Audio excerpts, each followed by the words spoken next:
সালাতে দোয়া কবুল হয়। সালাতে দোয়া কবুলের তিন জায়গা। একটা হচ্ছে তাকবীরে তাহরিমার পরে আমরা সানা পড়ি না, আমরা তো একটা পড়ি, আল্লাহর হাবিব সুন্নাহ এবং নফল নামাজে আরো পড়তেন সানা, ওই দোয়া কবুল হয়। দুই নম্বর জায়গা সালাতে সেজদায় পড়ে দোয়া করলে কবুল হয়।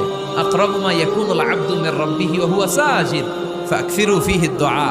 বান্দা যখন সেজদায় লুটিয়ে পড়ে বান্দা আল্লাহর সবচেয়ে কাছে চলে যায়। তা কিন্তু বিশ্বনবী বলে সেজদাটা তোমার রবের কুদরতি পায়ের উপরে পড়েছে। সেজদায় পড়ে দোয়া করেন। সালাম ফিরানোর আগে বিশ্বনবী দোয়া করতেন, লা ইউসাল্লিমান্না আহাদুকুম হাত্তা ইয়াতাআওয়াযা মিন আরবা'a। আল্লাহর হাবিব বললেন, চার জিনিস থেকে পানাহ না আছে আমার কোন উম্মত যেন সালাম না ফিরায়। তারা যেন পড়ে, আল্লাহুম্মা ইন্নী আউযু বিকা মিন আযাবিল কবর, আউযু বিকা মিন আযাবি জাহান্নাম, আউযু বিকা মিন ফিতনাতিল মাহইয়া ওয়াল মামাত, আউযু বিকা মিন ফিতনাতিল মাসিহিদ দাজ্জাল। আল্লাহ কবরের আযাব থেকে বাঁচাও, আল্লাহ জাহান্নামের আগুন থেকে বাঁচাও, আল্লাহ জীবন মরণ